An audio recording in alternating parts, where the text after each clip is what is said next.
Welcome to Indiana Sports Beat Radio, brought to you by the Hard Truth Distilling Company in Brown County, Indiana. So for the thousands in attendance and the millions watching around the world, it's time! Three on the way. Oh! It went in! It went in! And Indiana wins the ball game! Know your role and shut your mouth, you jabroni! Float game for the win! Ayla's gone. Come on, touchdown, Indy! Woo! IU!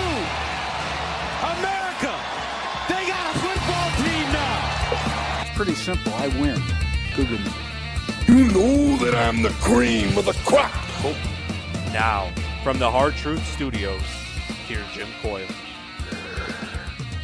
Hey, everybody, how are you doing? Welcome aboard to this Friday edition of Indiana Sports Beat Radio. The NCAA tournament underway. We've got games to talk about as the things start to settle down a little bit for Indiana and their fans, at least right now, as the coaching search is over with the Darian DeVries announcement having come and gone. So all things now, the next steps, he'll be putting together his staff, which he's probably already deep into, and working on putting together a roster, as I'm sure that he has probably spoken to several players now, at least reached out to the commitments and the guys that are still left. There's not a ton of guys that are left, but you have a few that have some eligibility remaining, like Miles Rice, Kaden Carlisle. I know all without the comments, of course, but I expect to see a few guys, maybe a few guys stick around. We'll have to wait and see.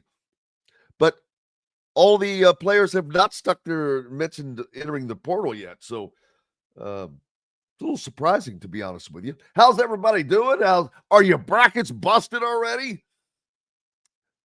I did not even get to fill out a bracket. Working and yesterday tried to get in there to do it. And I guess the first game had just tipped and it locked me out of everything. And I'm like, just give me a loss for the games that started. I didn't care, but no dice for me. Some games yesterday. Did you enjoy those? There were some blowouts, a couple of close games, but not a lot of excitement. Texas A&M over Yale in a decent game. UCLA blows out Utah State 72-47. Michigan had a close game. As a matter of fact, that one could have gone either way, as UC San Diego gives them all they want. But the Dusty May and the Wolverines pull out ahead 68-65. Drake and Missouri was a good game. That was actually may have been the best game of the day. DeMar Bates and crew gave Drake a run, but in the end, Drake pulled away. Ben McCallum's team will roll on. And something to mention, Ben McCallum did something that Darian DeVries had not been able to accomplish with all he did accomplish in Drake. He never got them out of the round of 64 in the NCAA tournament.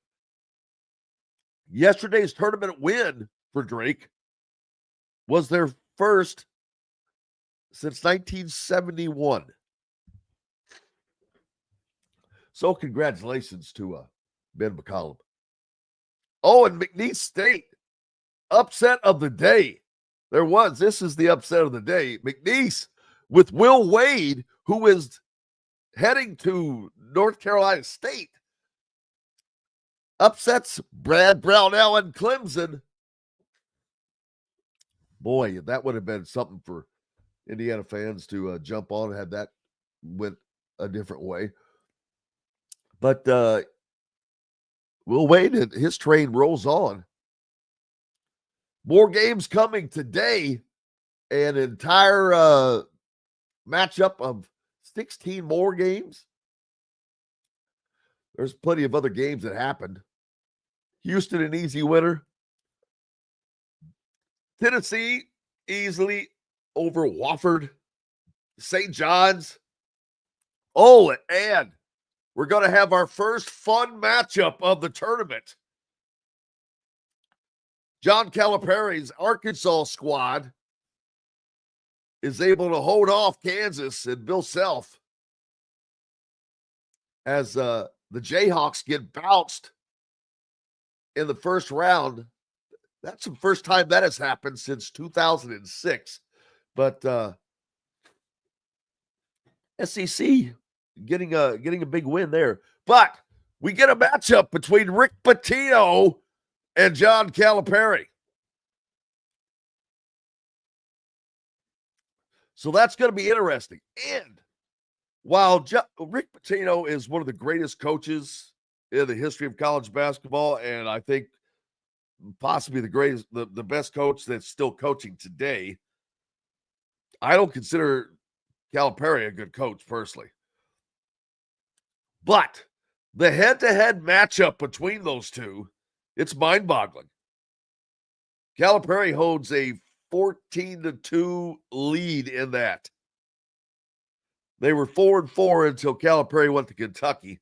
And then while he was at Kentucky, Pitino goes 1-8 against him. Appreciate everybody being with us here on the program today. Looking forward to a great lineup. Todd Liry will be joining us. We'll get his thoughts now that things have kind of settled down on the coaching search. And get more of his thoughts. We've got to load her up. We've got lots more coming at you. We'll hit a break. On the return, we'll talk to Todd. That should be a segment. Talk to Todd. Well, that's what we're going to do. Appreciate everybody being with us here on this Friday from the Hard Truth Distilling Company studios.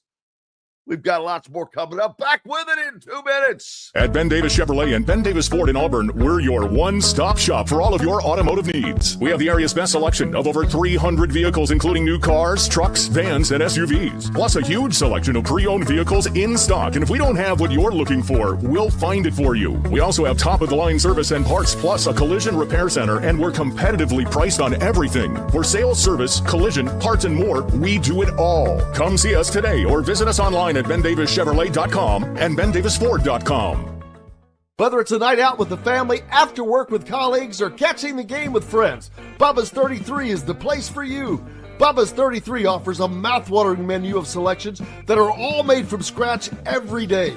The portions are big, but the prices are small. And with over 50 big screen TVs, you'll never miss the big game. Bubba's 33, pizza, burgers, beer. If you're looking for a new home in the Indianapolis area, you need Cheryl Sizemore from Brick and Ivy Realty. Cheryl Sizemore has over 2 decades of experience, and that could be the difference in getting the home you want in today's tough housing market. Reach out to Cheryl at CherylSizemore@gmail.com or 317-701-0838. That's 317-701-0838. Let Cheryl Sizemore sell or find your new home today. Located on 325 acres in beautiful Brown County, Indiana, Hard Truth Distilling Company is the biggest and the best craft distillery around.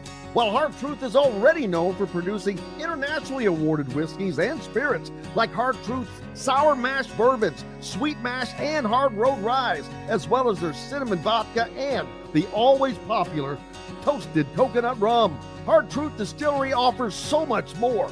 With a full-service restaurant, ATV, and distillery tours, as well as live music, you can spend an entire day at Hard Truth Distillery while making your entire family or group happy. And that's the Hard Truth. Hard Truth products are available across Indiana, as well as many other states. So no matter where you shop, if they don't carry your favorite Hard Truth product, tell them you want the truth, the Hard Truth. Hard Truth Distilling Company encourages you to enjoy all of their products responsibly and to never drink and drive. Welcome back to the Hard Truth Distilling Company studios. And as promised, shot doctor Todd Liry from myjumpshot.com joins us. How is your week going, sir? Well, I mean, could it be any better? You get basketball that starts at noon and doesn't end on midnight. So that's a pretty solid day for a basketball dude. Yes, it is. Yes, it is. And the weather's cool enough that you can't do a lot outside anyway, so it keeps you indoors. A couple of upsets yesterday, not a lot. And I had the feeling already I don't know why, going into this tournament, but this was going to be a chalkier tournament than normal. I don't know why, but you had that sense.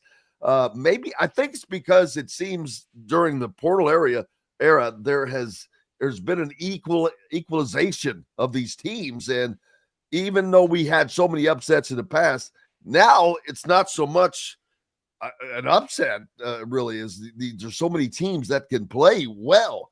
But looking forward to seeing what happens today. We've got a Patino Calipari matchup coming up this weekend after those teams win. But any surprises for you yesterday? I think we'll continue to see, I'm going to call them the lower seeds. The teams that are supposed to win. I think over the years, until the portal is changed again, I think we'll continue to see that because, teams like, let's just call it out. Let's use an easy one. Let's say like Drake. They have several players that, are going to have eligibility left next year. Their coach, well, let's just guess, is going to Iowa. Those guys are going to move to Iowa. And I think we'll see that throughout the year. The guys off McNeese State with eligibility left will probably not play at McNeese State next year. They'll probably be at one of the schools with a lower seed. So I think that's just a trend we'll continue to see until they maybe change it up a little bit. Following that logic, there are a couple of guys that just decommitted from, say West Virginia. Would you expect to see them in an Indiana uniform? No, I would think so. You're not talking, when Ben McCollum did that at Drake, they were coming from Division II. Not everyone was sure they were going to translate. He was probably more sure than most people, but obviously they have. You watched Bennett Sturts yesterday. That kid could play on any team in the country and make them better. So, and he's not the only one. There were several of them. So, yes, I would expect those guys, if they were recruited, right now, I would say the things, and maybe this order fluctuates between different recruits, but the two things that most recruits, I'm not saying Trent Sicily because I think he's different, but the average recruit that's rated in the top 100 is going to rate how much money they're going to make and what the coach's style is and how he fits into that. And whichever order, maybe I should have said those differently, the coach's style and then the money. But, when you're talking about West Virginia, and I'm not even trying to rip on them. I'm just saying this is why I continue to say Indiana is a blue blood and operates like one, because those guys, one, if they signed on with that coach, then that coach is now here. And two, they're not going to make less money in Indiana than they were going to make at West Virginia. So I would assume that those translations would happen, but you also never know.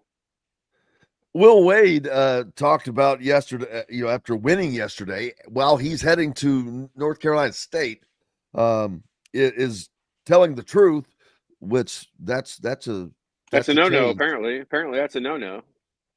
And it's something he's doing for the first time, apparently. But he's being open and honest. But he said, "Do you know how many schools are in these guys' DMs right now?" Pointing at his players yesterday. And if that's really the case, man, it is truly the wild, wild west. Just like the West Virginia fans, they're upset, of course, but the thing that they're trying to stand on is that some of this started happening during the season, and we kind of all knew that there was back channeling going on. That's how you do it. Honestly, that's the nature of the business, and yeah. And especially because now these players all have agents. Okay, well, I shouldn't speak for them. Most of them have agents, and agents, their job is communication. Their job is to know what the opportunities are and what's available, and their job isn't to do that, on the NCAA schedule. They don't have really a governing body over them. If I'm representing a certain player, I can have a conversation with 85 other schools if I want to. Like that happens. And if they think they could possibly regulate that, they're crazy, and they can't, and they shouldn't even try because it's a waste of time. So yeah, I mean, if someone thinks that, I saw a bunch of people, I shouldn't say everyone, a bunch of people trying to nitpick the press conference with Coach DeVries. Oh, it's and saying, oh my gosh, look, he's been talking to them the whole time. Well, you know what? Ben McCollum gave a great answer on Dockich's show earlier this week about that situation. And he said, look, like we all have agents. Like those agents talk and do all this stuff all the time. Like if you have an agent that's not talking to 25 other schools, then you need to fire that agent, because every other agent's doing it and everybody else's agent is doing it. And so like people are silly. The way everyone should look at this is, if I was in that situation, would I take that job? If I was in that position, would I see what was out there and see what was going on? And almost everyone's answer is going to be yes. And so, we're just all being silly, worrying about silly stuff when we're worried about their contacting them prior to taking the job or the season being over. For Will Wade to be the voice of reason is a little strange, but he went on to say that during that situation yesterday, he's talked about his players. He says, I mean, damn, this is great for them. Their market just went up in the transfer portal.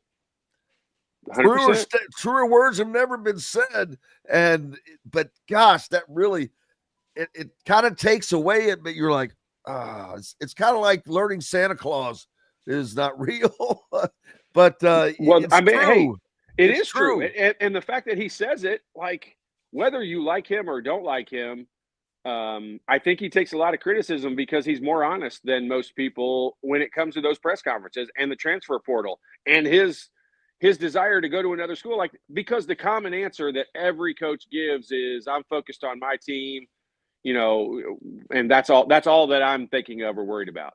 I mean, do any of us really believe that? No. Do I think 99% of your focus is on that? Yes. Do I think there's a thing in the back of your mind maybe that you're okay with your agent maybe reaching out to those teams and just finding out what's available? If you don't, then you're one of the few in the business. And there's not a problem with that, but you're one of the few in the business, because most people are going to look out for themselves first. And let's be honest, no one is thinking about one thing 24 hours a day. So you're telling me they don't get 6 hours to themselves? Yeah. So in that 6 hours, if they want to have a 30-minute Zoom call, I don't think that's impacting or impinging onto their performance in the tournament or what they're doing at the time. Right. Plus, you can look at West Virginia's situation this year. Pretty good result for a last place team. If he was so distracted, that's a hell of a job. Well, and I mean, you know what? They should, their butt's a little burned. I get it. Like, we all would be too. We wouldn't love that scenario if someone used Indiana as a stepping stone. That's what West Virginia was. It was a stepping stone. No matter whether that was his intention or not, that's what it ended up being. And so, they don't want to be known for that. They feel like they have more clout than that. But if they were really smart, they would be using this as an opportunity to say, okay, look where he took us from a year ago. Like, I'm going to take heat for saying this here, but we were hiring a Drake coach as of a year ago. Well, West Virginia's put themselves in a position where they're not hiring a Drake coach now. They can probably go hire a lot of higher profile coaches. And he put them in that position. So you could look at it as a positive if you wanted to. I also don't want that to sound derogatory, because I think Ben McCollum is a Drake coach, and I thought Darian DeVries is a Drake coach. I told you before, I sat on my couch a year ago and watched them Drake play in their conference tournament when DeVries was their head coach, and said, that dude can coach. His son being great or not, like the game I was watching, his son either got in foul trouble or got hurt, one of the two, and had come out.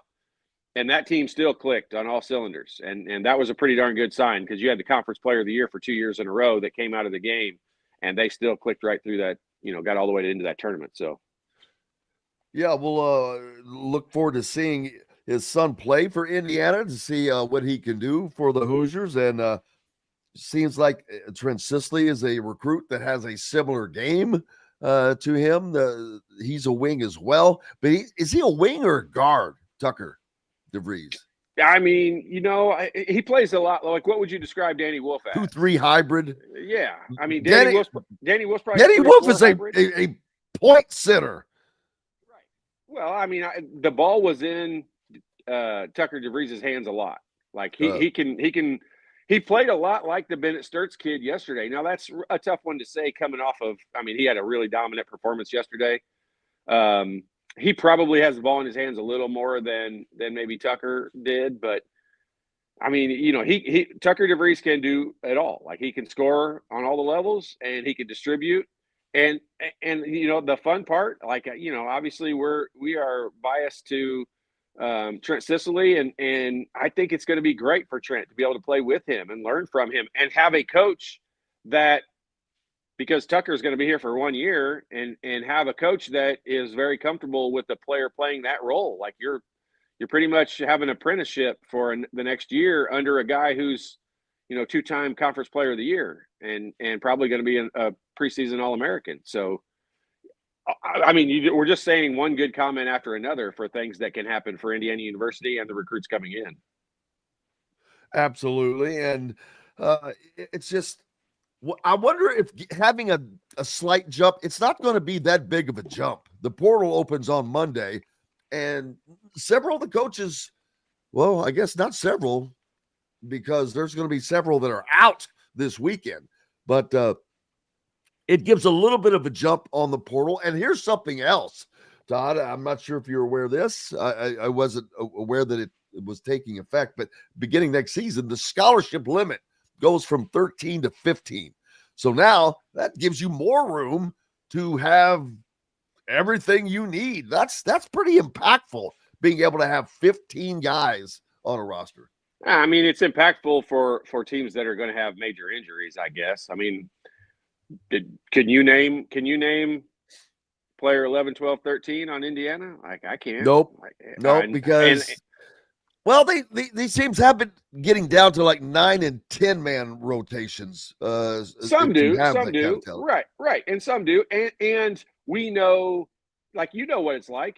I definitely know what it's like. That 9th and 10th guy, I mean, they're playing a very sparing role and maybe 2 or 3 minutes. And so, that's not really the rotation. And what it is helpful for? It's helpful for practice. It's helpful for, maybe that's helpful for the college kid or the high school kids being recruited a little bit more, because how many transfer portal guys are going to want to transfer into someone as the potential 13th guy? And so it might help high school recruiting. I assume that's why that was done. Because the high school kids were getting overlooked, and they were going to have to start taking a different route. Outside of the top 100 high school kids, a lot of them were going to have to start taking a different route. And you can see, they commented on it last night. And Bennett Sturts, I'm going to keep bringing him up, but that kid from Drake had 0, not even 1 Division I scholarship offer. And he just dominated the first round of an NCAA tournament game yesterday. I think he had 14 of the first 20 points that Drake had. And, finished with over 20 and just controlled the entire basketball game. And that's a kid that had 0 Division I offers just 3 years ago. Yeah, and it's going to be something to see this roster come together. He also has to put his staff together. He's got a lot of work to do quickly. And the fun part is, Jim, is I'm sure he learned something from doing this exactly 1 year ago, because his team got knocked out of the tournament 1 year ago right now. And he was at West Virginia a week later and doing exactly the things that he's getting ready to have to do right now. And so we all learn from experience and those things. And there's probably some things he's going to do better and some things he's going to do totally different. And he and his family are the only ones that know that probably. But getting your staff going and all that, like, that's probably the most important thing, because those guys that reach out to the players, and I can already tell you, like, I know he personally has reached out to some recruits. So he's not a guy that just relies on his assistants to do it. But, I mean, getting that staff on the phone, talking to guys, monitoring that portal right off the bat is a number one, I would assume. Jason says on the Andy Moore Honda hotline, looks like he hired a good, I guess he meant we hired a good coach. Jim, do you know if DeVries or McCollum was Dolson's preferred choice? No, I cannot say that I know this, but I'm going to use common sense. And since there was a lot going on with Darian DeVries, that he was the guy from a while. For a while for Scott, it's apparent. It seems apparent to me that this didn't happen overnight. This didn't happen when they didn't make it into the tournament. All that did was expedite everything else. Right. So it seems to me he may have been, other than say Brad Stevens, who to me was never really a candidate. Dusty May might have been one. I can't say he was or he wasn't, but it's apparent that Darian DeVries was a top choice for a while to Scott Dolson. I mean, I don't see how he couldn't have been. I mean, he was one of the hottest names in basketball. I mean, outside of that Calipari, Mark Pope situation that took place at Kentucky and Arkansas and that stuff, and then you had the guy go out to USC. I mean, those were some big name jobs and big name coaches doing that. Outside of that, Darian DeVries was the hot name, and he signed pretty quickly with West Virginia, so that took his name off the board. But he was a hot name, and so I think the only reason why we would make that comparison to Ben McCollum right now is because Ben McCollum is the hot name right now.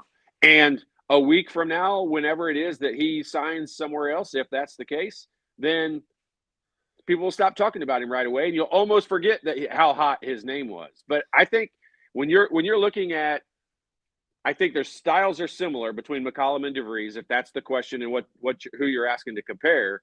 But I think that you would definitely have to give DeVries a little bit of an edge because he's already gone through this for a year. All the things that if Ben McCollum goes to Iowa or wherever he may go, DeVries has already done this at that level once just a year ago. He's had to build a new roster. He's had to do all of those things. And yeah, they did that at Drake, but he brought some players with him. And there were some players left over from teams that had been successful at Drake. So it's a lot different when you compare a team like Drake versus a team like Indiana, because all the players at Indiana were portal guys, basically. I mean, they either tested the portal or came from the portal.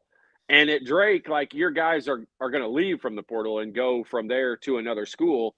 They probably retain more players. They put their name in, they see what their value is, and it's not that much different, and they're happy with where they are, and they end up staying. It doesn't happen quite as often. Like a Malik Renew. He's going to get picked up.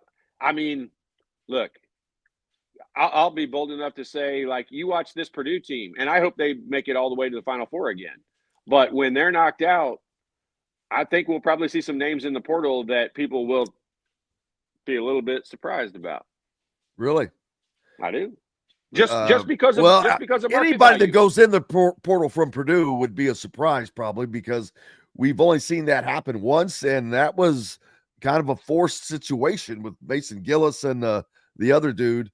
I can't even remember who he was, but Mason Gillis went to Duke, but he was kind of forced out with that 6-man that turned into a 5-man recruiting class that came in.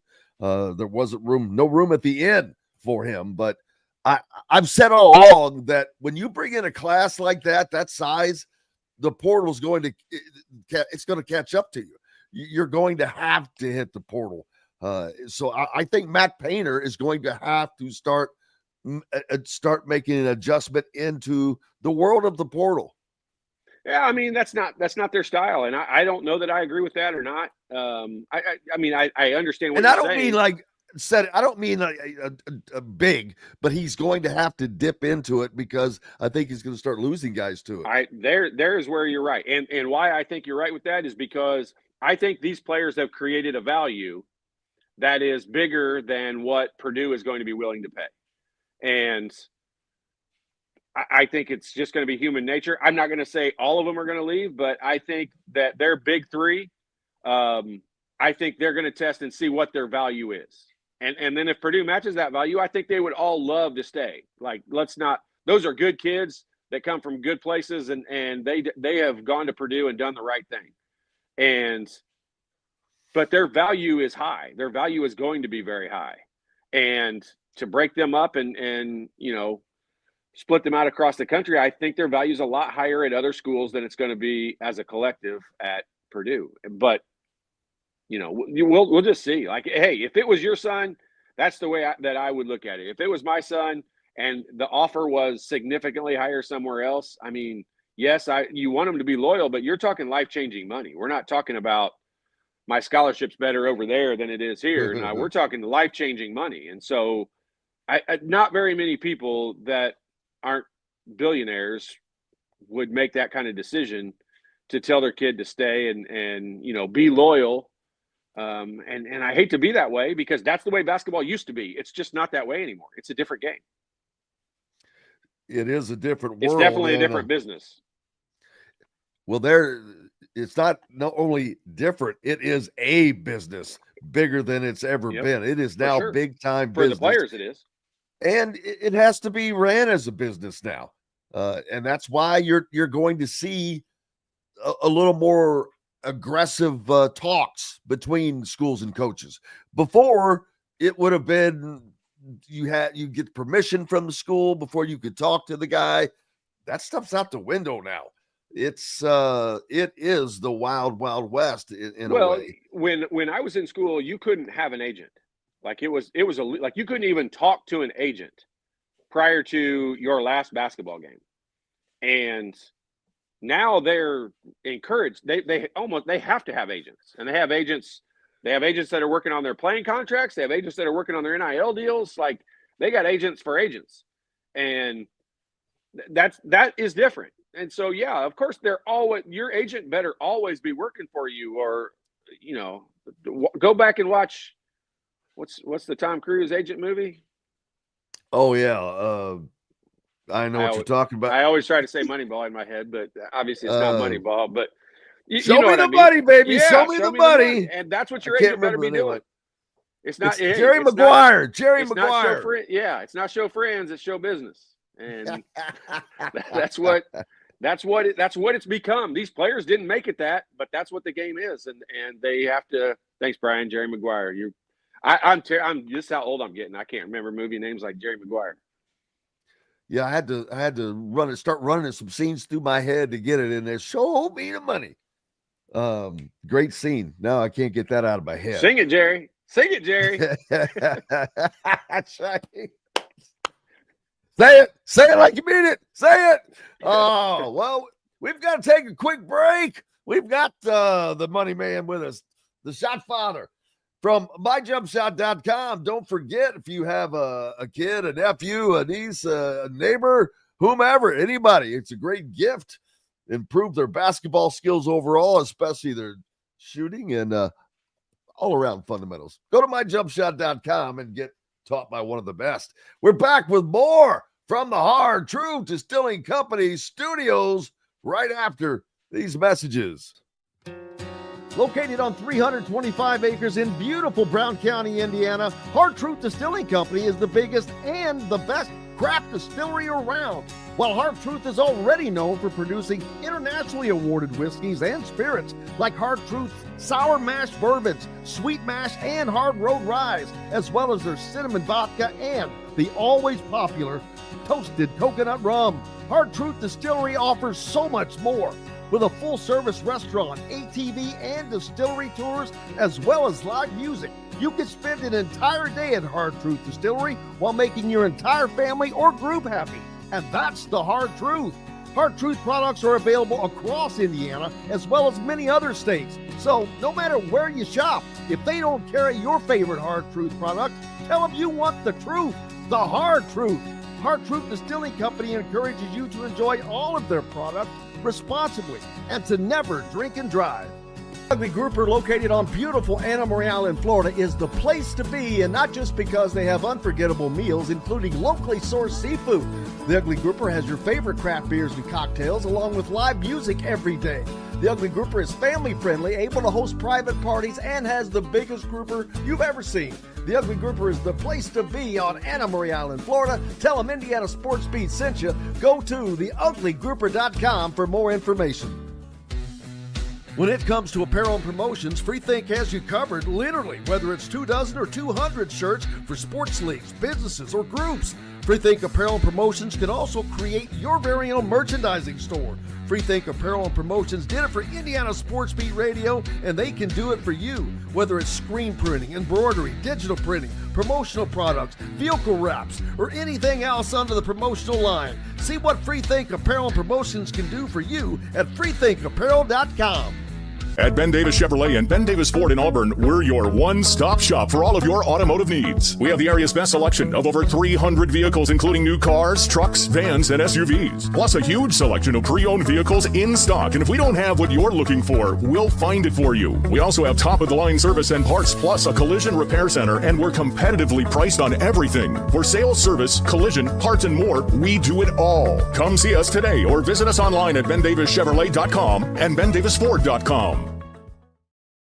Welcome back to the Hard Truth Distilling Company Studios on this Friday. The NCAA tournament underway, day 2 of the first round. Today, 16 more games.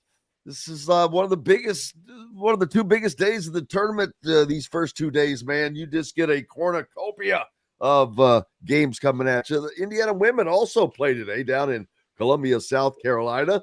Caleb will be down there and sending us some reports on that. So good luck to the women. But if they win, they've got a nice present waiting for them in the form of South Carolina. So that's not the you can't win them all until you beat the big dogs. So you might as well knock it out early. That's a big dog, number one seed. Hey, but look at it from the opposite perspective. It's a tough program and culture to have to play in the second round if you're South Carolina. Yeah. And if I'm South Carolina, I'd sure be happy about getting to do it in South Carolina at home. A lot, but it's a lot like, look at what you're talking about with the men's game. I mean, look at St. John's in the second round game for St. John's. They've got Arkansas, and look at Auburn, the second round game for Auburn right off the bat. I mean, or do they have Arkansas? Who's Auburn have? Arkansas. Arkansas plays St. John's. St. John's. That's Patino Calipari. Yeah. Oh, Creighton. How about Auburn? Your second game, usually the number 1 seeds are almost – it's a major upset if they don't make it to the Sweet 16. That's not the case this year. Like these second-round games, Creighton is a viable opponent that could beat. I'm not saying they're going to. I don't think they're going to, but they could. Who was that again?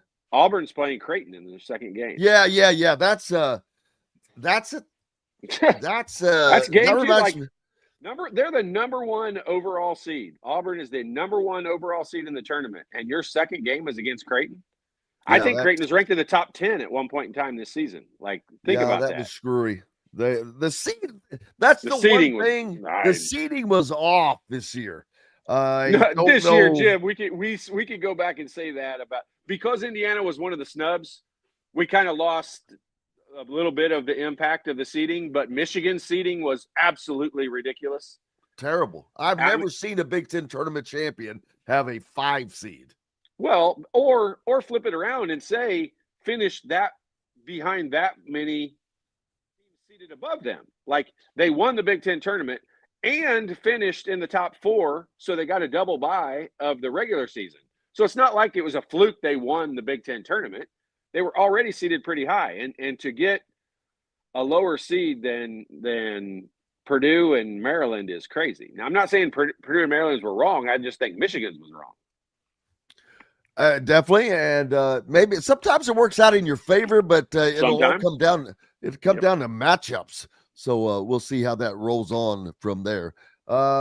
Anything that you're looking forward to today other than the 16 games? Seeing the Big Ten continue to roll. Like I think I said on the show a week ago, I thought this year the Big Ten, because we all admit for 25 years, not having a Big Ten champion for 25 years that's a hit to the conference. And I still don't think a Big Ten team is going to win it this year, but I do think the record of the Big Ten is going to be pretty successful because those top 6 or 7 teams were not just competitive in the league. Like, they beat each other up, and they're teams that could go in and beat just about anyone in the country. And, when you get Illinois seated as low as they are and Michigan seated as low as they are, that tells you that the league, those teams dealt with some things, and the league is deeper than I think what it got credit for.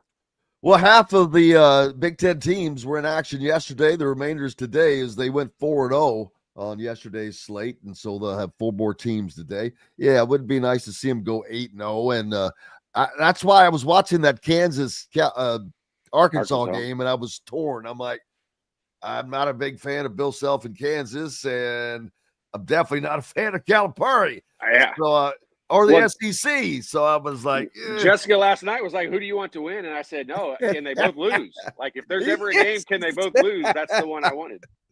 Yeah, it was the lesser of two evils, but it worked out how it worked out. I find it ironic that in the era of NIL, Kansas and Bill Self, the highest paid team in the country. I don't think there was any question they were the highest. They had, AJ Storer was making over $1 million, and he coming up Hunter Dickinson was making $1 million, barely playing. So yeah, they brought the kid in from Alabama, the Griffin kid from Alabama last year. They had a big payroll. So how did they not? They were not never good. gelled. They never gelled.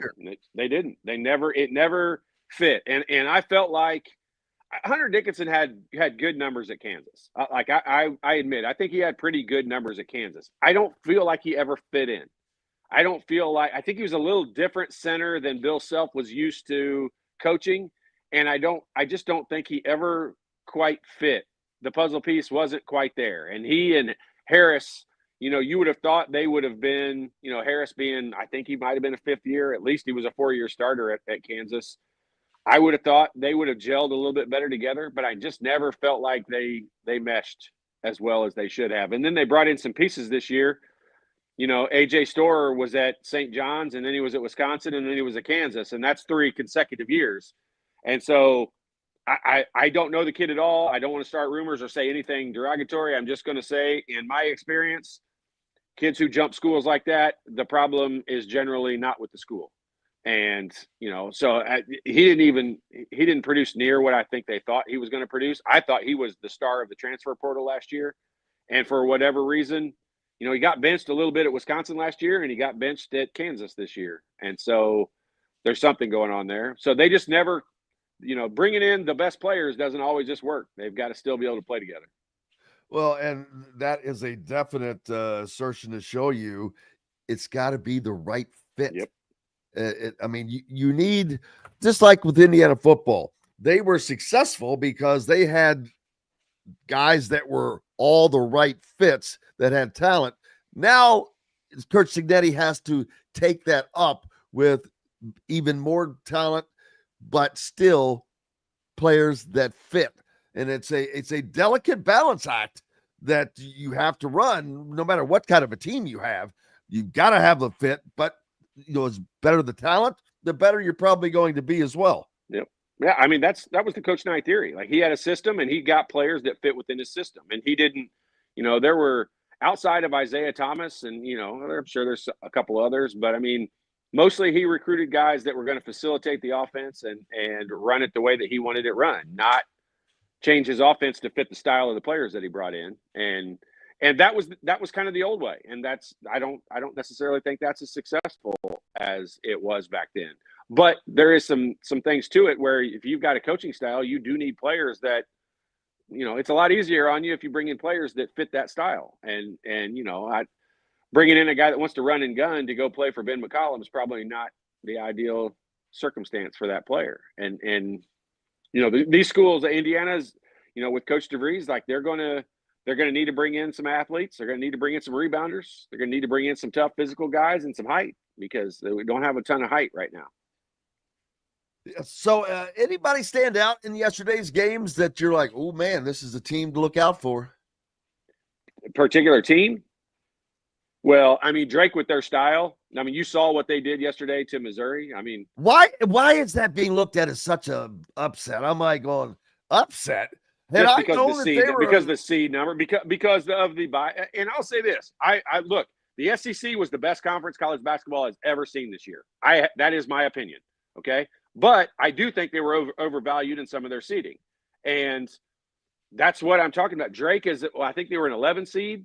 Like that Drake team's not an 11 seed. Basketball people, I told you on the committee before, like those are not basketball people on the committee that are doing the seedings. Those are CEOs, and they're very good CEOs, but you got all athletic directors and all commissioners. You have no basketball people on that committee.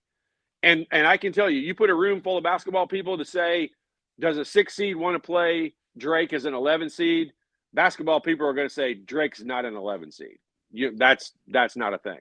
I know they came from a lesser conference, but that's not a thing. And so, yeah, that's where. But Jim, that's not new. The portal didn't create that or whatever. This has been the case. Like, we've complained about seeding, and I said this, the other day on the show. Like, after Sunday, after the picks come out for a day or two, we all complain about the snubs. Who didn't get in? Indiana, West Virginia, those teams. But then after that 48 hours, as soon as that ball gets tipped, then we start complaining about the seeding. And we totally forget about the teams that got snubbed. And now we're just complaining about the seeding. And that's where we're at right now. Because the seeding, like, there is no way some of those teams should have been. Illinois is not the low seed they are. Michigan's not the low seed that they are. But that's the fun of it. We all get to debate that. And next year, Jim, there's going to be teams that get seeded inappropriately too. And we're going to complain about it then as well. Heath asking, is Braden Smith an NBA player? I'm going to give my opinion. That's absolutely not. Not that he doesn't have talent. I don't think he's big enough. I don't think he's quick enough. I think he's going to play professional basketball for a long time because he can shoot the ball. And if you can shoot the ball, there's a place for you. But I personally do not find him to be NBA level with his height, his speed, and things like that. Yeah, I mean, I do. I think he will. If you look at the NBA game, when Braden Smith struggles, I think right now is when they just crazy come at him with pressure and they go nuts and pressure him. Well, in an NBA game, they don't do that as much. I mean, watch the guys bringing the ball up the floor. Like, very seldom do you ever see someone go pressure the ball. And that's just not the NBA style. I mean, they play that half court, they sit back, and you got 24 seconds to try to score, and they're going to, this floor's all spread out. There's a lot more room. I'm not sure he'll be a superstar. I'm also just not sure that, he might not surprise it. He's one of the best passers that's been in college basketball for a long time. And imagine the floor being spread even more than it already is. A bigger floor and spread out a lot more. Less double teams. I mean, he's an elite passer, and I think there's a chance he's pretty successful. Well, we'll certainly find out because he'll get that opportunity, but that's still a year away. We're talking about 2 years from now because he's going to make a ton of money next year somewhere. It might be in Purdue, but it might not be. It's funny how what NIL has done, keeping a lot of guys in college that some would have left or whatever, but you see guys now that are staying in college when well, the decision's a lot different. It used to be the decision was you either stay in college and make $0 or you go to the NBA and you make $5 million. And it's not that anymore. Now it's you stay in college and make $2 million or you go to the NBA and make $3 million.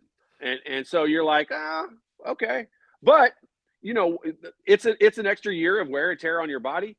The NBA has the tenure if you play for so many years. So you might want to get into that as quickly as there's a lot of financial things that go into it. But it's not near the decision it used to be. It used to be 0 or a ton, and now it's a lot closer to even. Yeah. How about those Pacers? I hate to jump subjects there, but I'll forget about it.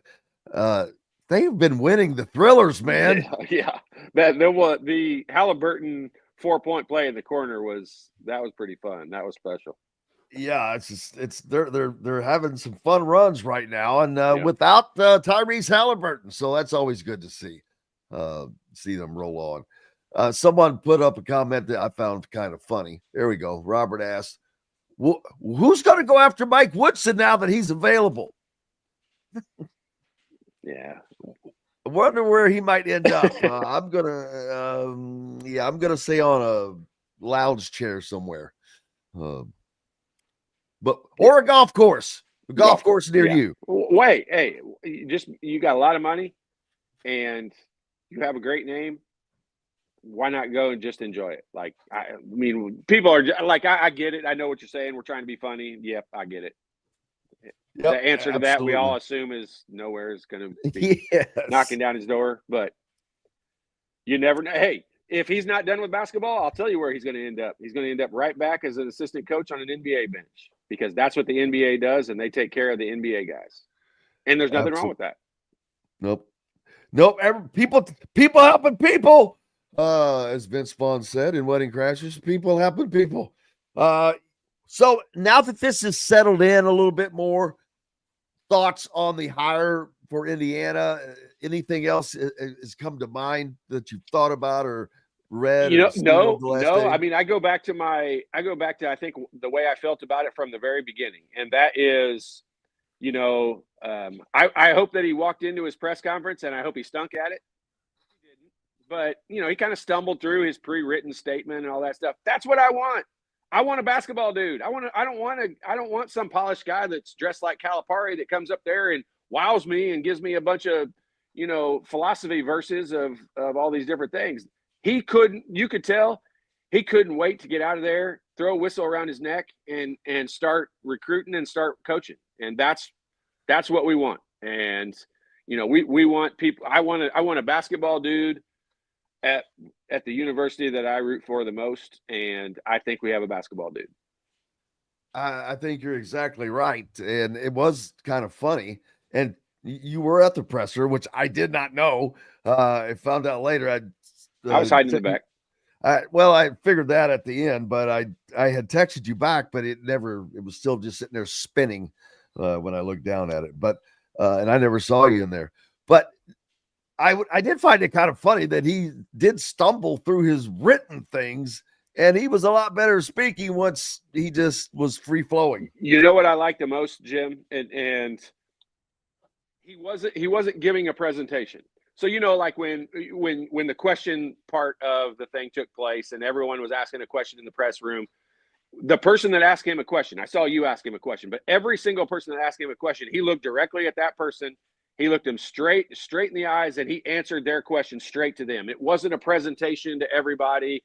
It wasn't, okay, you asked me the question now, like, look at me. This is how I answer that question. He was answering your question directly at you. And the ones they asked him specific about his offense and specific about scoring and those kinds of things, boy, he gave a much more direct answer. And those were the ones he knew right off the bat. Those are the ones he didn't stumble a single word on. The other questions about, the transition and those other things, the CEO questions of the press conference. I mean, he wasn't as direct with those, but he looked you straight in the eye and he answered the question that you asked. And that I really like. That's a basketball guy. That's a dude who's there.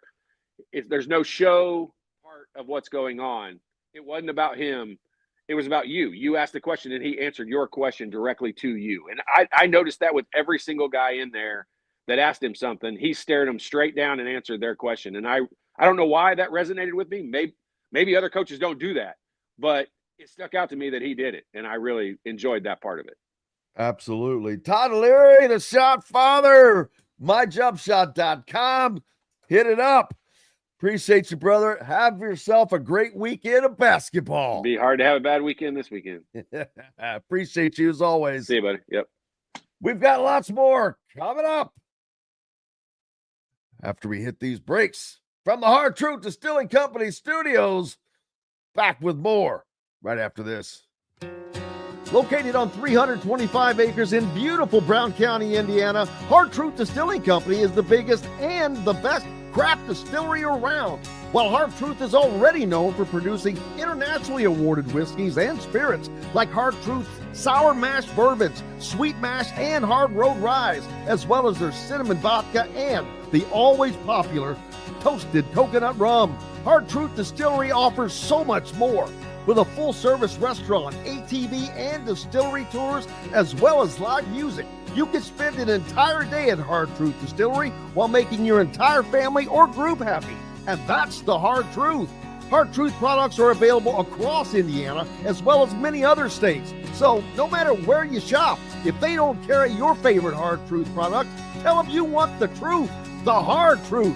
Hard Truth Distilling Company encourages you to enjoy all of their products responsibly and to never drink and drive.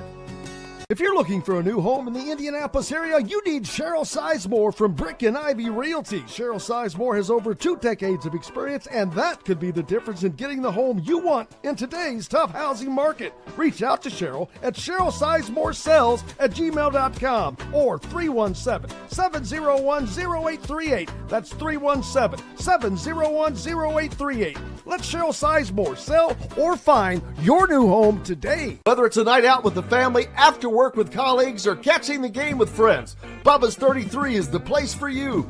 Bubba's 33 offers a mouthwatering menu of selections that are all made from scratch every day. The portions are big, but the prices are small. And with over 50 big screen TVs, you'll never miss the big game. Bubba's 33, pizza, burgers, beer. Andy Moore Honda is Bloomington's #1 Honda dealer for a reason. Buy a new Honda and get a 3-month break from car payments. That's right, no payments for 90 days. That includes the all-new, all-electric Honda Prologue.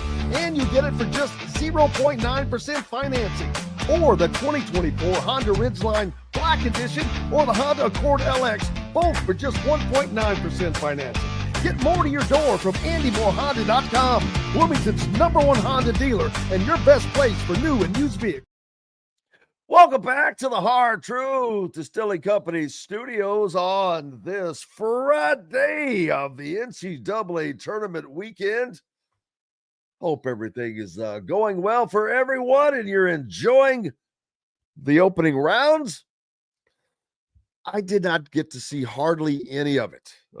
Spent the day working, and the next thing I knew, like I said, I didn't get to fill out a bracket. Drove me nuts.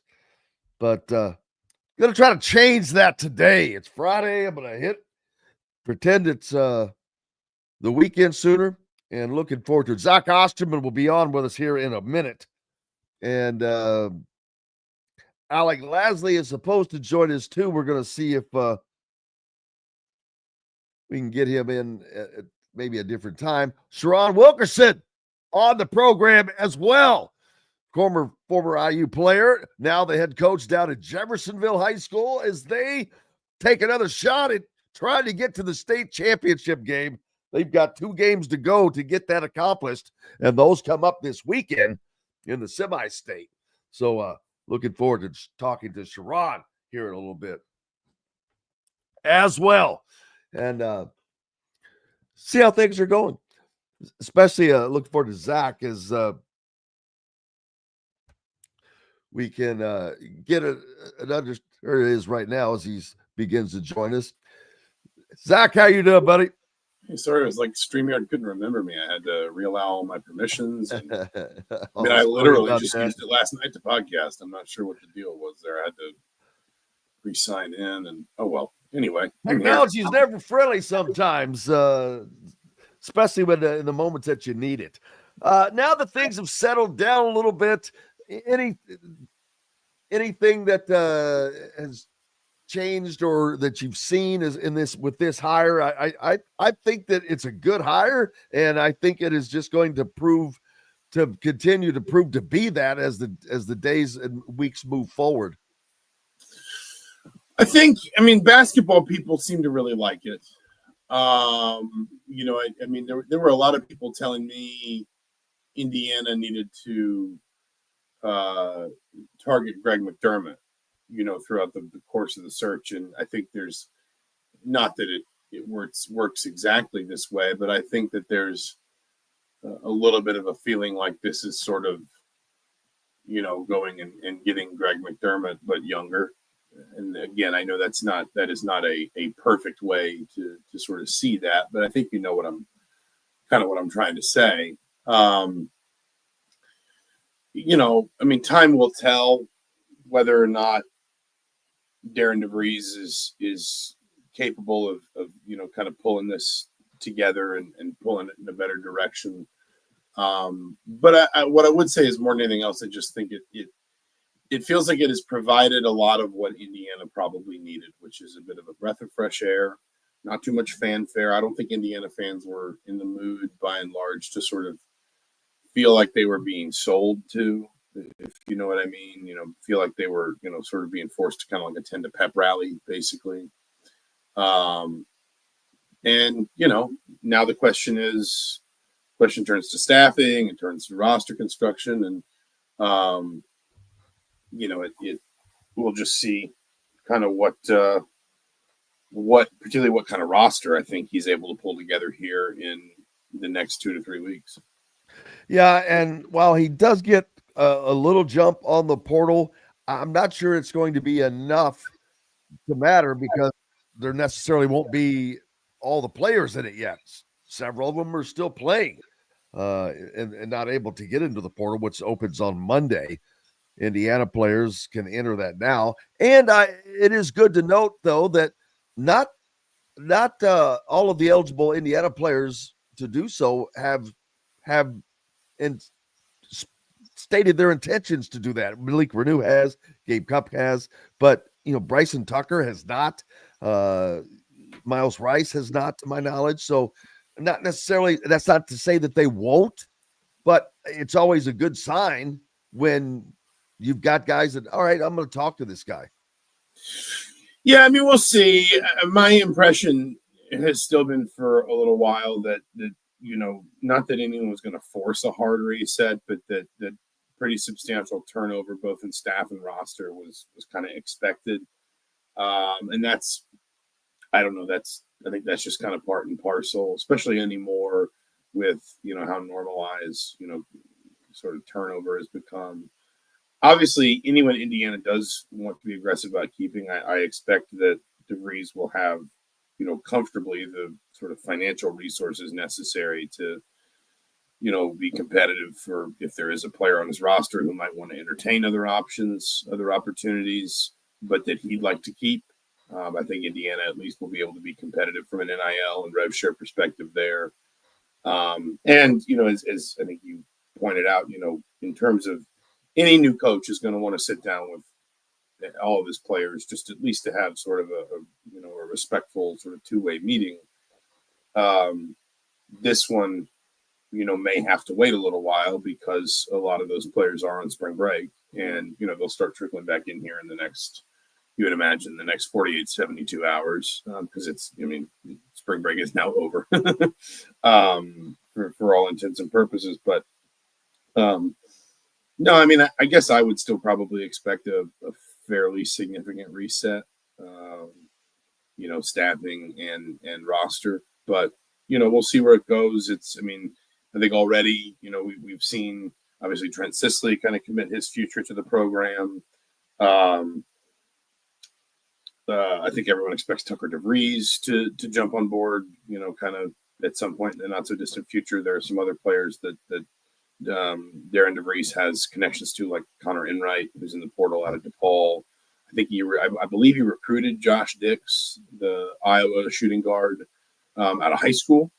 And I think Tucker DeVries is he grew up in Iowa, so he's still friends with a number of players kind of maybe from that scene. When you grow up in a place, you play some AAU ball, you go to showcase camps, high school ball, you just get to know other really good players in the area. And I've seen some links to, some suggestion Indiana is going to get involved with Josh Dix, but this is all, I am interested in the dynamics of all this because, on the one hand, a lot of this is I think everyone's going to try and get this together faster, in terms of,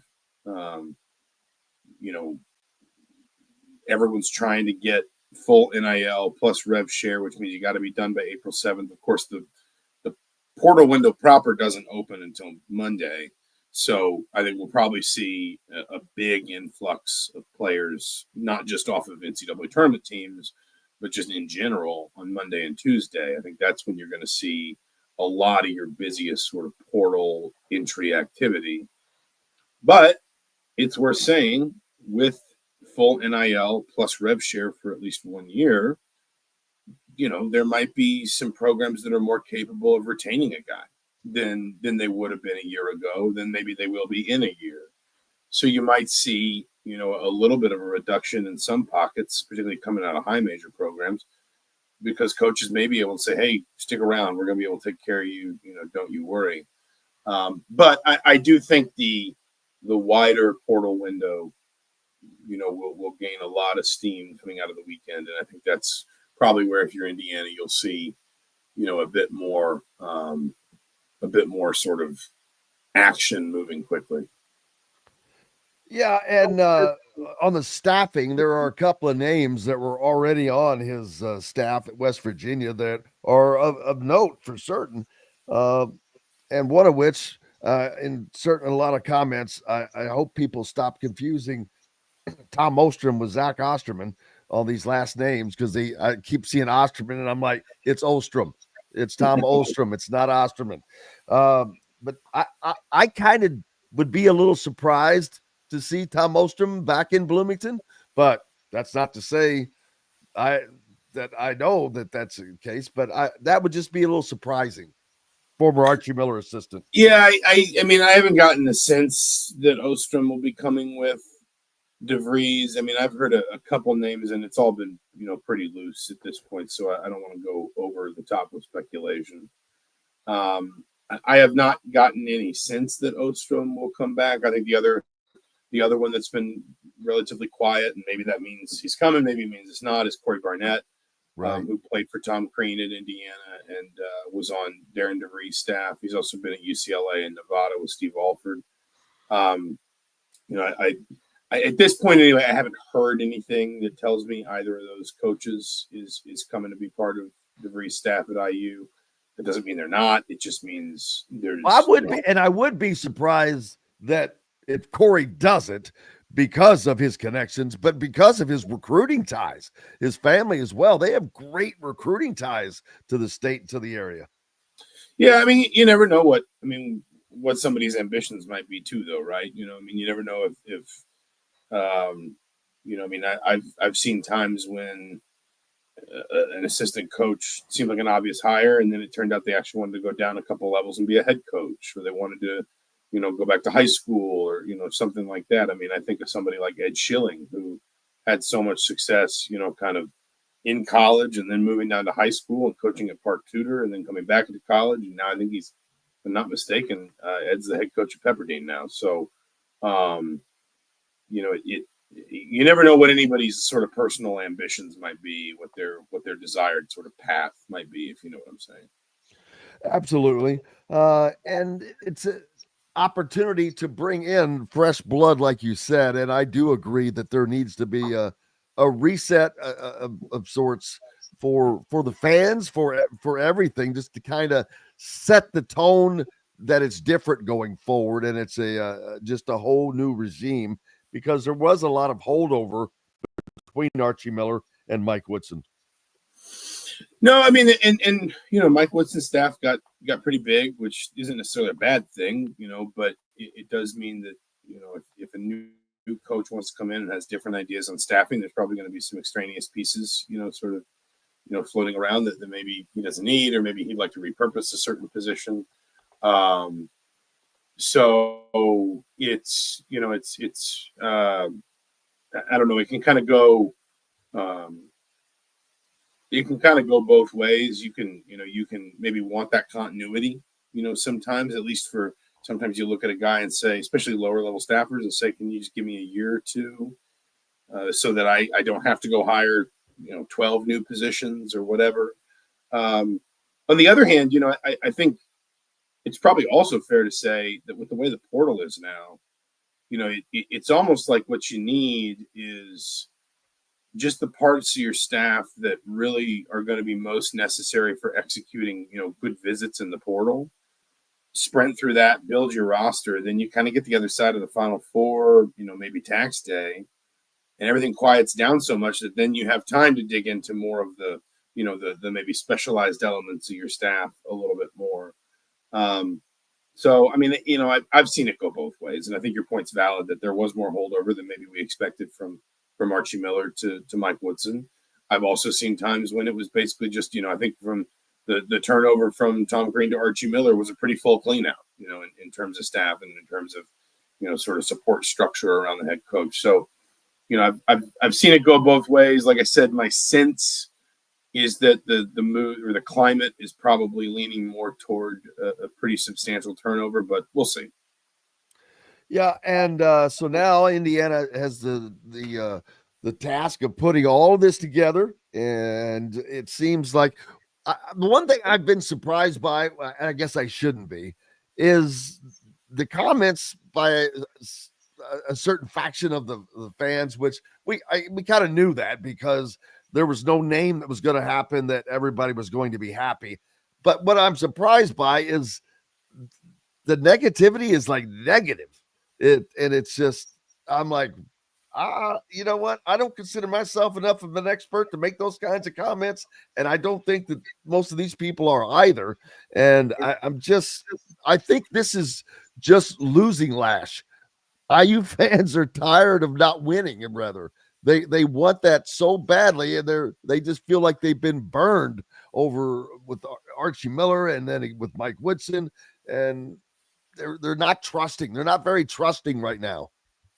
No, I mean, I wrote something, about kind of the fascinating paradox of the job, and this would have been back like around the time Mike Woodson was announced to be stepping down, which was that I actually think in the near term it's going to be easier to make IU fans, to get IU fans to buy in the sense that, if Indiana comes out next season and let's say, I'm pulling up the Big Ten standings here.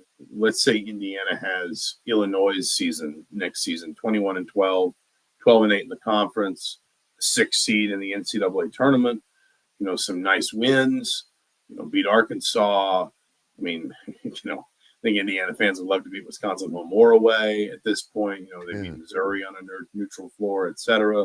Kind of had that dip in February where it sounded like basically the entire team was sick, but then they rallied and won, 4 straight at the end of the year to just kind of get their feet back underneath them.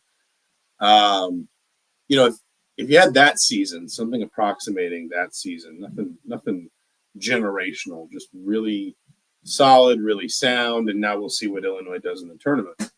Then I think Indiana fans would be excited. They would feel like, okay, a little bit of consistency has been restored, a little bit of the floor has been pulled back up underneath the program. And in particular, if we're talking about comparisons, maybe Indiana looks like a team that starts to trend back more toward being, really high level to elite at certain things. Because I think sometimes what's frustrated fans as much as the results is the performances and the feeling that, Indiana can't score at an efficient enough level or can't defend at an efficient enough level.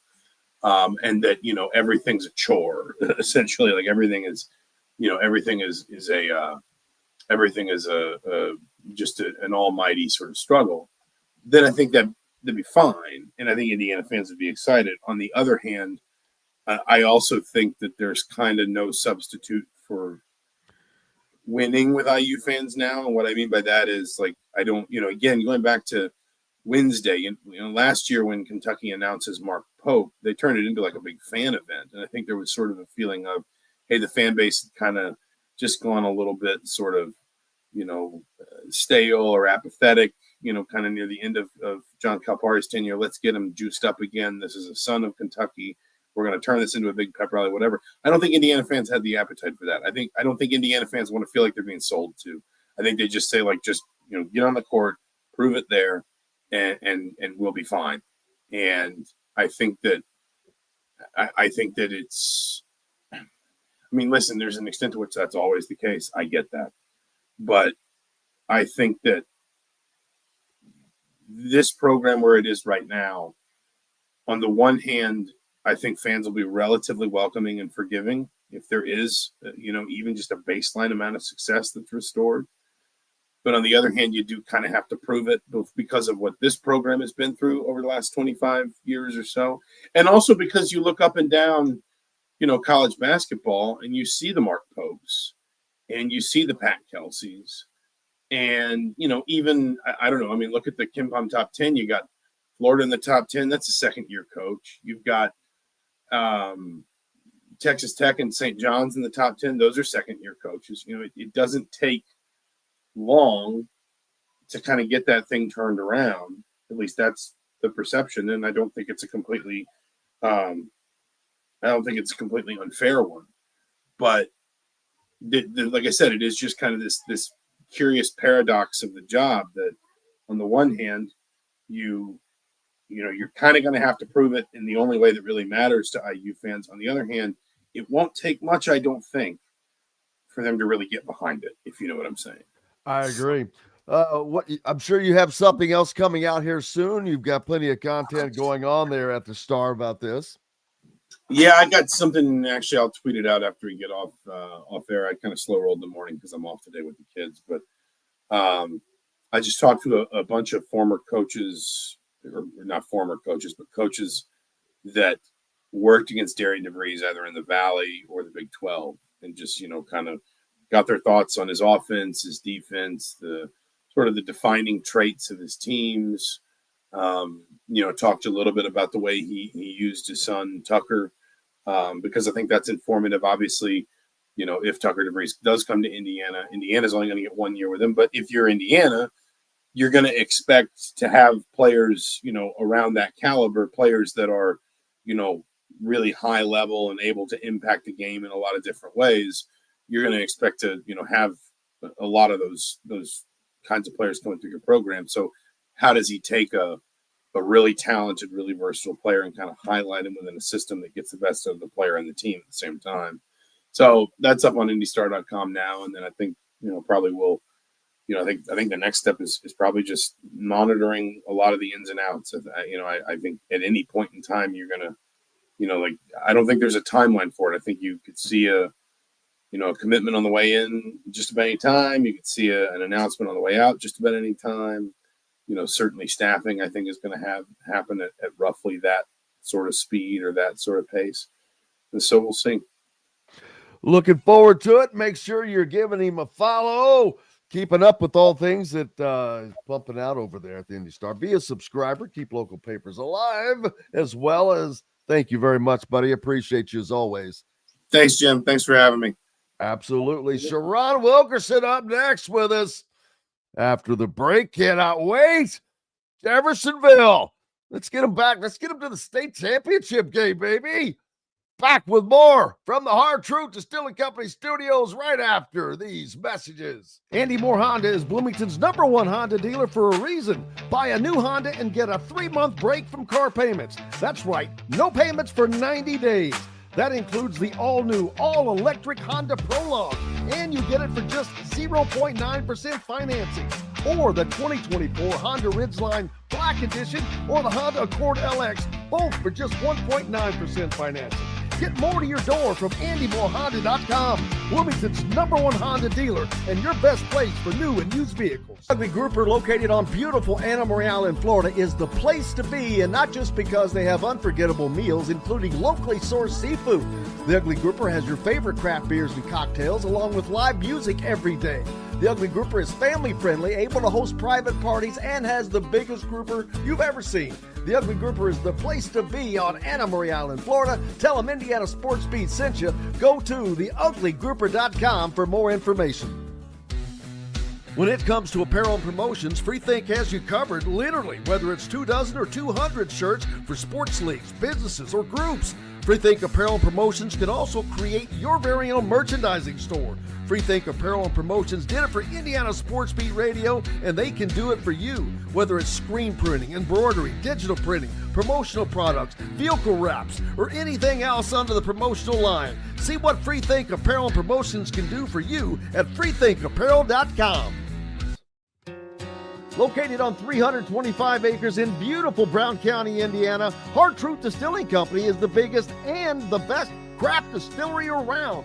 While Hard Truth is already known for producing internationally awarded whiskeys and spirits like Hard Truth's sour mash bourbons, sweet mash, and hard road ryes, as well as their cinnamon vodka and the always popular toasted coconut rum. Hard Truth Distillery offers so much more. With a full-service restaurant, ATV, and distillery tours, as well as live music, you can spend an entire day at Hard Truth Distillery while making your entire family or group happy. And that's the Hard Truth. Hard Truth products are available across Indiana, as well as many other states. So no matter where you shop, if they don't carry your favorite Hard Truth product, Tell them you want the truth, the hard truth. Hard Truth Distilling Company encourages you to enjoy all of their products responsibly and to never drink and drive. Welcome back to the Hard Truth Distilling Company studios on this Friday. It is Tournament Friday, and we've got the man of the hour, Shiron Wilkerson, the head coach at Jeffersonville High School, heading back to the semi-state. How are you doing, brother? I'm doing fantastic, Jim. How are you, my friend? Thank you so much. Thank you. I'm always fantastic when we've got you on, brother. It is always fun, and another great season for you guys. Went through some adversity to get here, but you're back here. Did that adversity help you guys this year? I think it did, Jim. I think it helped with our maturity. I think it also helped. It thrusted some of our younger guys into a position where they had no choice but to grow. So over the last 13, 14 games, our depth has really contributed to our success. So it turned out to be a blessing in disguise. With one of the best players in the state and a very good team to go with it, but Trey Singleton dealing with an injury during the season, but came back strong. And man, the timing is everything, isn't it? I guess you, if you're going to have an injury, better to have it early. Divine intervention, I would say, my friend. We at the time, Jim, I'd be honest with you, we didn't know how quickly Trey would be able to return. So obviously, having a young man such as Trey missing from your program is a huge hit. But we was very fortunate to get him back, obviously, around Christmas and moving into the latter part of the season. We was able to get him game ready. Now it's put us where we are right now. Well, and this weekend, a lot of tough games around the state, but you're going to, well, first of all, I don't know what happened with this travel situation, what the IHSA is doing. I did not understand why you all were not playing in Seymour last weekend, and I don't understand why you're going all the way to Newcastle this weekend, but that's a whole nother thing that I'm sure you guys will deal with. And just use that as more adversity, but it's an iconic place, so it's kind of cool, I guess, to have such a big game in such a big place. Well, I will tell you, Jim, this is the third time that we've been able to play in Newcastle. Obviously, we played there last year in the semi-state. We had the opportunity to play there over the holidays in the Hall of Fame Classic this past season. Well, this current season. Now we're going back for the third trip for our semi-state this year. So we feel really comfortable there. And Jim, let's say this, that unfortunately, being in the situation that we're in with our geographically, with our location, we're the last city in the state of Indiana. That obviously, as you know, that butts up right to Kentucky. So sometimes you may have to do a little bit of traveling when you go deep into the tournament within the state of Indiana. And for us, it's an honor. We look at it as a true honor to be able to carry the torch and to be able to have this opportunity to go this deep in the tournament. So we're looking for the challenge. And what is it that these teams that you're playing, they all have good players, and to get to this point, like I'm looking at the one region, they have a total of 4 teams, a total of 11 losses. So it's when you get to this point, you see that some upsets, some teams that make the regional, they're like, oh wow, how they get here. That usually does not happen at this level. You know why these teams are here. Well, Jim, I think what you just described is what makes Indiana high school basketball so great. The records go out the window when tournament play starts in the state of Indiana. And the reason being is because of the great coaching that we have here in the state. In fact, we play Mount Vernon, and they have a young man, Luke Ertl, that's slated to attend Purdue to play for Coach Painter. And the young man is absolutely unbelievable. And here I will say this first, Coach DeVries, welcome to the IU family. But I will tell you, he is in the mecca of recruiting from a basketball standpoint right here in the state of Indiana. No, we use college basketball as a standard for our program, Jim. And one of the programs that we use is Coach Painter's. And one of the things that we use is this. They have 15 kids on their roster, Jim, and 11 of them are Indiana kids. And I think that speaks to the level of coaching here in the state of Indiana. And boy, you see it every single day. And specifically as you get deep into the tournament, it just seems that the coaching gets turned up. And another thing, I didn't realize it until maybe it was last year that the semi-state championship is actually the first game of the Final Four. That's correct. We call the Final Four. I would be livid if I was a player. I want the Final Four. I want the name. I want everything. I don't want semi-state championship. I went to the Final Four, baby. But got to move past that this year and getting all the way to the state championship game. It's not an easy. When you get to this level, obviously the teams are better. What else is there that makes it difficult? I think that there's two things that make it difficult. Number one, it's the ability to be able to stay mentally focused for this long. It's really hard, Jim. You know, these are high school, and these are high school kids you're talking about. That is correct. Yeah. That is correct. Multi-sport athletes, that's juggling academics, that's juggling social media. There's a lot of variables that go into the equation, specifically with a couple of our guys that has the opportunity to go play at the next level. Right. But one of the big challenges, I believe, is the mental capacity to be able to stay focused for so long. You know, we started the sectional, we played 3 games in 1 week. You know, we played that first game on Tuesday, and it's really difficult because you still have to go to school. And by the time you get home, it's a really late night. So then that spills over into the rest of the week, specifically with your preparation to get ready for Friday and Saturday. And then you make it to the regional, and then you have that entire week to prepare for 1 game. And a lot of folks would say, well, it's great that you get all that time to prepare, but what you find out is the ability to be able to keep the kids' attention span. Their attention span is only so long.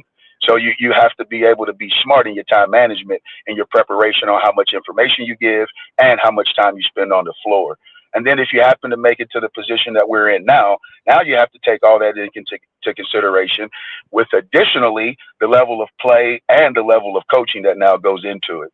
So it becomes a daunting task. And you guys have great fan support as well. And I'm quite certain that even though it is a pretty good haul up to Newcastle from Jeffersonville, you are going to have a ton of Red Devil fans up there. So I would tell you Jeffersonville has some of the best fans in the state of Indiana, Jim. And I genuinely mean that. Very supportive. No matter where we go, they find a way to show up. Our students is fantastic. Our administration, Mr. Loeffner, Mr. Bowers, our principal, Pam Hall. I mean, they're just absolutely fantastic, Jim. And obviously, as you know, without that support, none of this would be possible.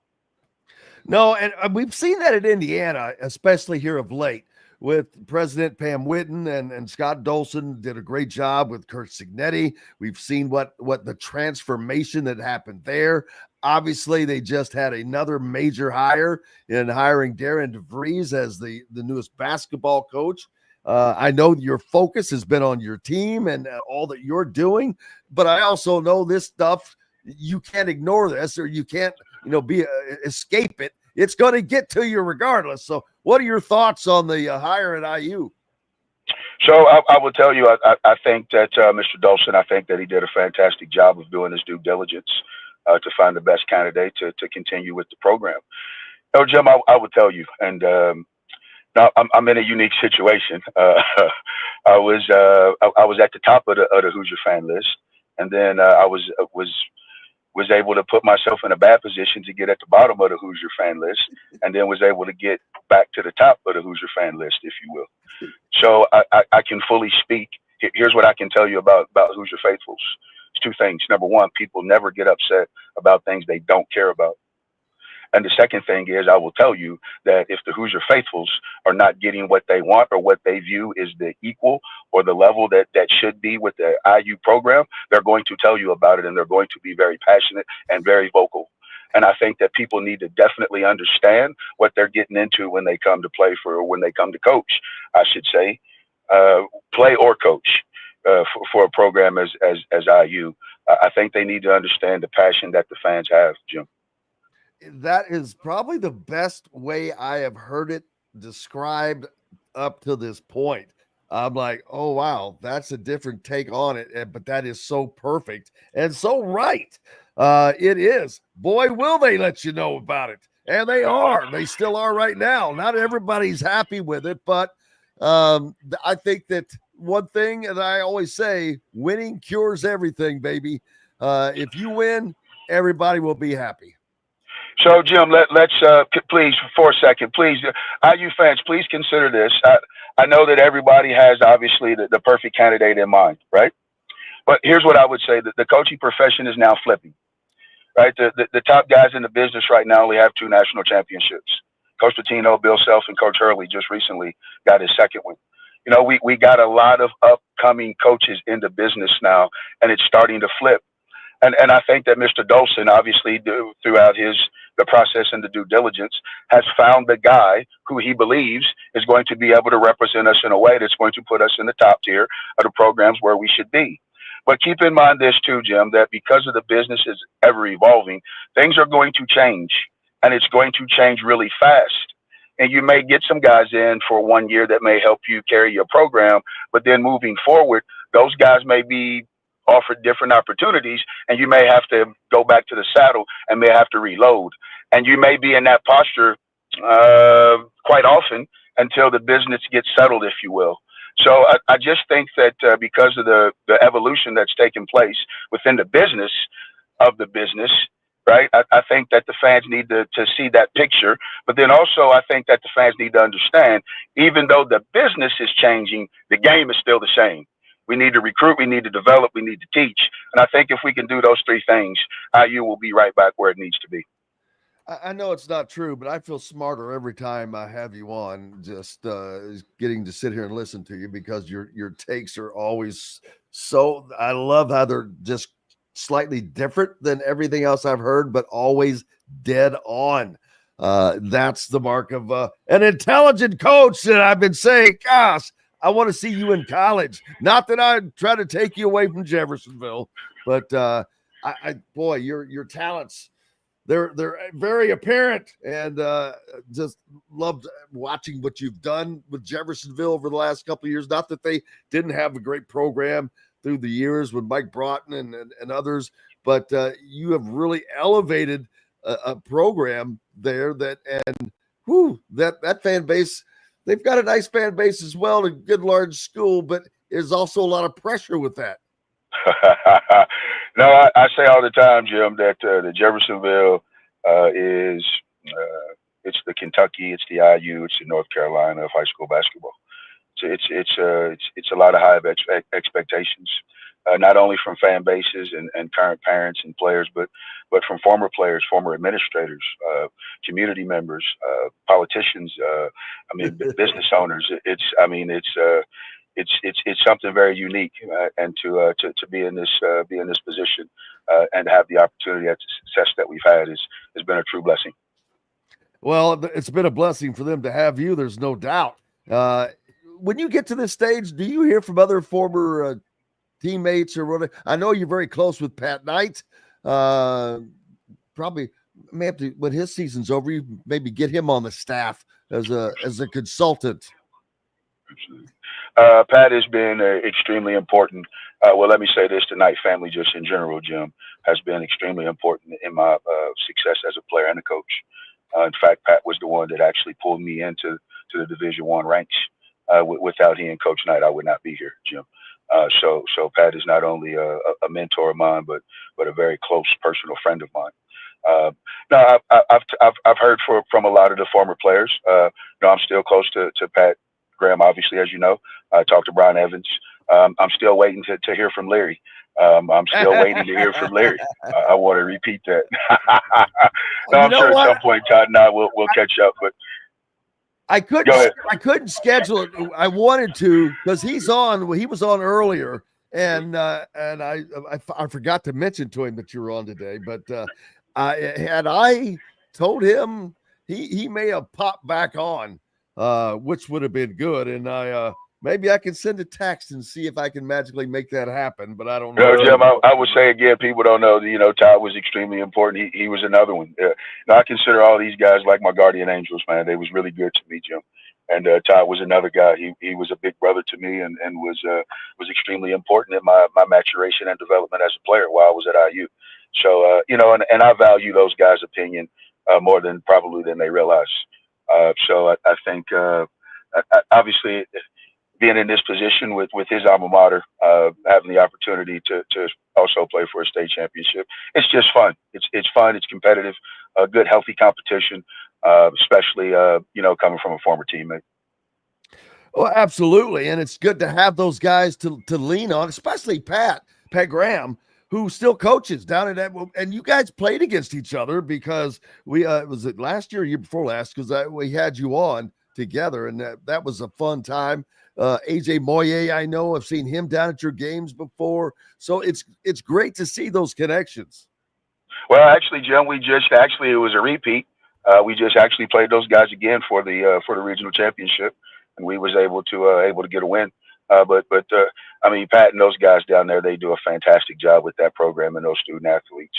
Obviously, being able to win back-to-back sectionals in Evansville, and it is really good. It's a huge accomplishment for those guys. We're just in a position where we got 8 seniors, and we have started to click at the right time, I would say, Jim.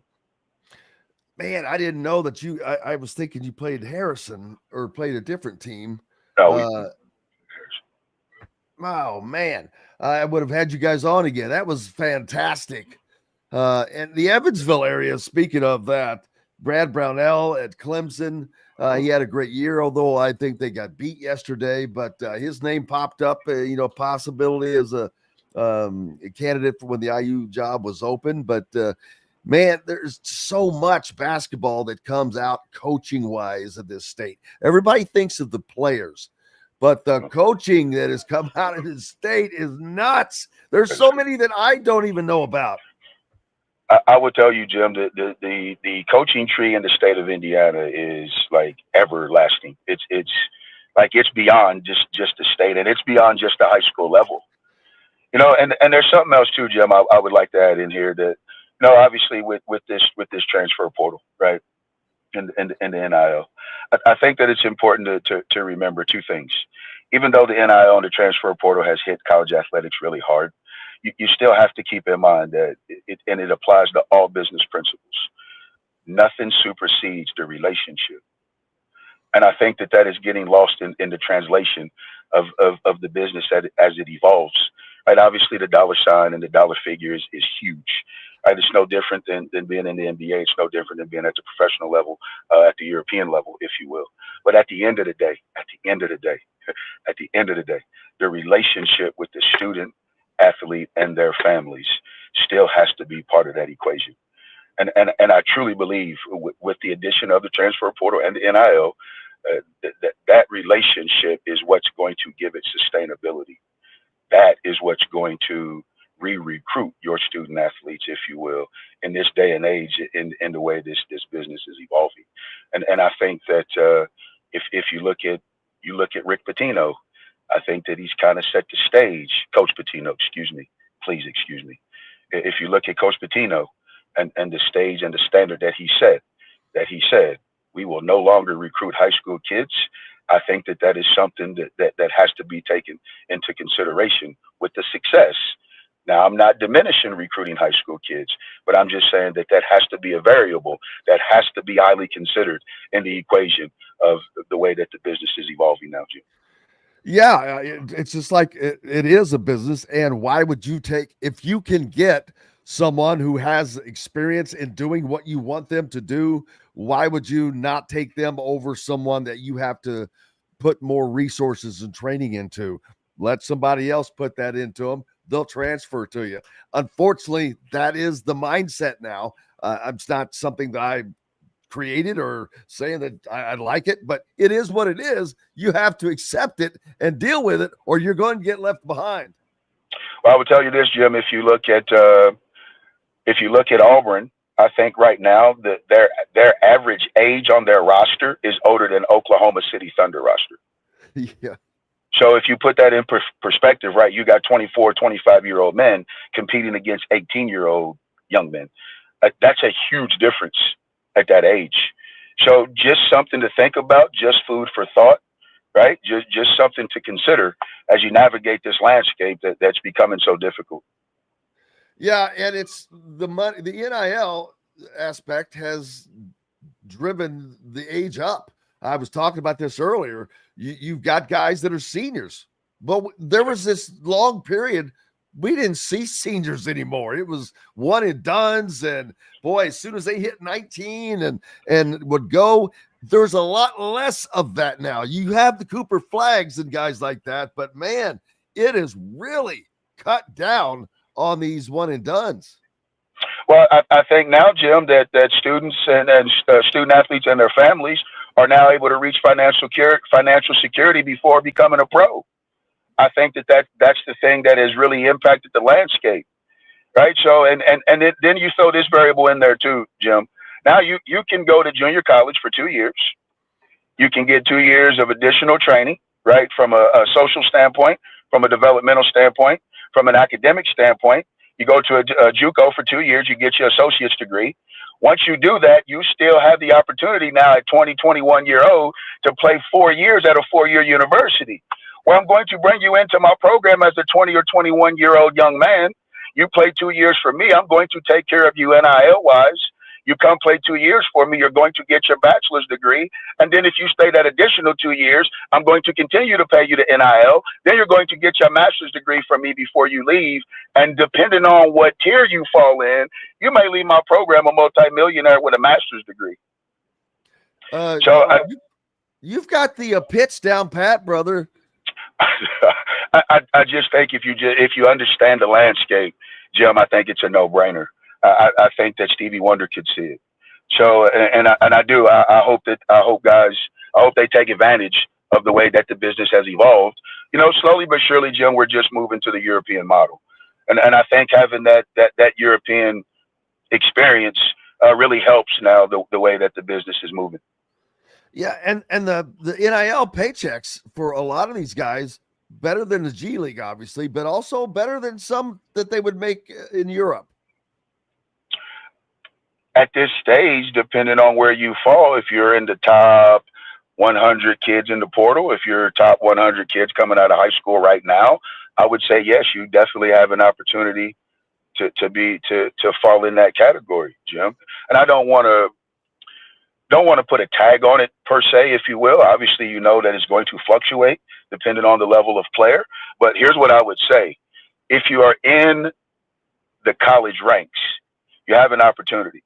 I mean, as you see right now, Drake has, I believe Drake just now won a game in the NCAA tournament. They got 3 kids that just transferred up from the Division II level, right? And I think that it's one thing to judge a student athlete on their potential, but it's another to judge a student athlete on their potential in addition to their age level. And if you got a young man that's 23, 24 years old, that is a grown man playing at the college level. And that in itself gives you a huge advantage just from a physicality standpoint. Man, it all makes sense to me. Jeffersonville, we got to get them to the state championship game, people. They are playing Mount Vernon. What does Jeffersonville have to do to beat Mount Vernon? Jim, it's the same as always. You got to guard, rebound, take care of the basketball, take good shots. Right? Obviously, your game plan is going to change. But at the end of the day, if you can do those 4 things at any level, you'll give yourself an opportunity to win. And we've been able to do that over the last 14, 15 games. I think we've won 14 or 15 games in a row now, Jim. And it's been because of those four variables. And if we can continue to do that, we'll give ourselves a chance to win. You know, teams at this level are really good. So if you give yourself a chance with the last 3 minutes to go in the game, you've done your due diligence. Well, I'm certainly looking forward to it. And I know it's a tough round to get to, like we said, to get to these teams. And if you make it to the state championship game, you're just going to have Fishers waiting for you, which hasn't lost in 2 years. I was talking about this last night. How the hell this team has gone undefeated for 2 years without Jalen Harrelson. They would have had Jalen Harrelson on their team. So that's even, what is it about that Fishers team that makes them so good? Well, 2 things. Number one, they have a fantastic coach in Coach Winterger. He's absolutely unbelievable. And then the second thing is I think that they have a feeder system in place that is the equivalent of the recruitment process at the college level that is just beyond anything that we've ever seen at this level. And if you notice, Jim, that it's year in, year out that those guys are putting themselves in positions where they're competing for the state championship. And that's the sustainability that I speak of. Well, that's something that's hard to manage as well, because just running your own program is difficult, but that to create and manage something like that adds to it. But you can see the fruits of the labor with the success that they've had. Well, I think that you got to put the right people around you. Right. I think that there's two things that you got to have. Number one, you got to have a great administration, and then number two, you got to have the foot soldiers around you that's going to carry out what you need to have carried out. And if you can do that, Jim, you'll have a great chance at success. Well, one question off of the board here, which is a good question. How hard is it as a high school coach to get your players recruited by some of these universities in the landscape you talked about? Well, I would say now it's starting to change. We are extremely lucky with the three guys that we got going Division I, because I think that we are just getting on the tail end of the landscape that's about to change. I really do. So obviously we have a young man that's going to Northwestern, then we have two guys that's going to Wright State, which is all three Division I programs. We were very, very fortunate to have that happen. But Jim, I think a big part of that is the process. Like you have to take the right process to get your kid seen by the right people to get him evaluated. And two things that we did. Number one, we made sure that we attended the Division I programs that offered it. And then number two, we made sure that our guys got with the right AAU program on the circuit, specifically with Indiana Elite and Kyle Simpson. It was absolutely wonderful in helping our guys get the right visibility, if you will, so they can be evaluated. Absolutely. Shiron Wilkerson, the great. We love him. Can't get enough of him. We want him to win this weekend so we can watch him cut down the nets one more time and then get a state championship ring, baby. I guarantee you that I got everybody. If you can get out, make sure you go. If you live in the area around Newcastle, or if you got to drive, get up there, support Jeffersonville. I can have some, let's see, I'm supposed to be impartial, but sometimes I'm not when I don't want to be. And I'm not. And for me to say this, Ron knows how bad it hurts, but go Jeffersonville, win. Ouch. That hurt. It hurts from a Floyd Central guy, but the love is better than the red runs better than green, I guess. So it's all love, but it's all love, Jim. Sherron, I appreciate you as always. Do wish you the best of luck. Cannot wait to hopefully see you in Indianapolis in a week. Yes, sir. Jim, thank you much, buddy. It's always a pleasure, my friend. It's always our pleasure, buddy. Love you very much and wish you the best and the team. Have a great one. Best of luck. Thank you, my friend. Thank you. Love you guys. You bet. Shiron Wilkerson joining us here on Indiana Sports Beat Radio. We've got to hit a quick break. When we come back, we'll talk about the rest of this NCAA weekend that's coming up.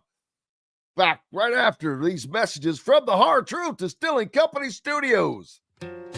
Located on 325 acres in beautiful Brown County, Indiana, Hard Truth Distilling Company is the biggest and the best craft distillery around.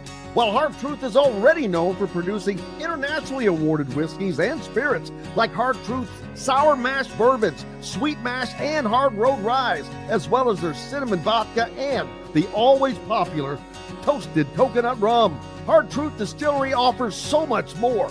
With a full-service restaurant, ATV, and distillery tours, as well as live music, you can spend an entire day at Hard Truth Distillery while making your entire family or group happy. And that's the Hard Truth.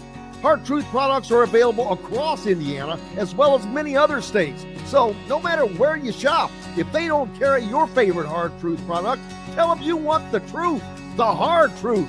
Hard Truth Distilling Company encourages you to enjoy all of their products responsibly and to never drink and drive.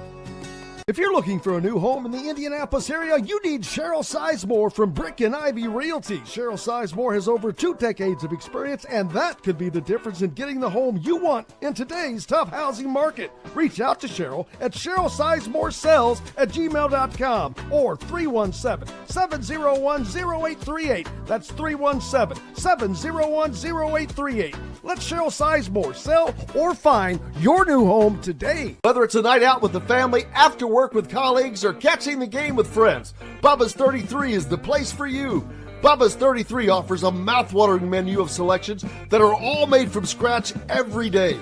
The portions are big, but the prices are small. And with over 50 big screen TVs, you'll never miss the big game. Bubba's 33, pizza, burgers, beer. Andy Moore Honda is Bloomington's #1 Honda dealer for a reason. Buy a new Honda and get a 3-month break from car payments. That's right, no payments for 90 days. That includes the all-new, all-electric Honda Prologue. And you get it for just 0.9% financing. Or the 2024 Honda Ridgeline Black Edition or the Honda Accord LX, both for just 1.9% financing. Get more to your door from AndyMooreHonda.com, Bloomington's #1 Honda dealer and your best place for new and used vehicles. Welcome back to the Hard Truth Distilling Company studios. Man, I'm trying to reach out to Todd to get him back on with Sherron was on there, but I couldn't get in touch with him. That would have been cool. But and I'm so disappointed to realize that they played Evansville Memorial again, and I didn't know it if that's or is that where Pat is? And I didn't realize that. Daggone it. I would love to have had them back on together.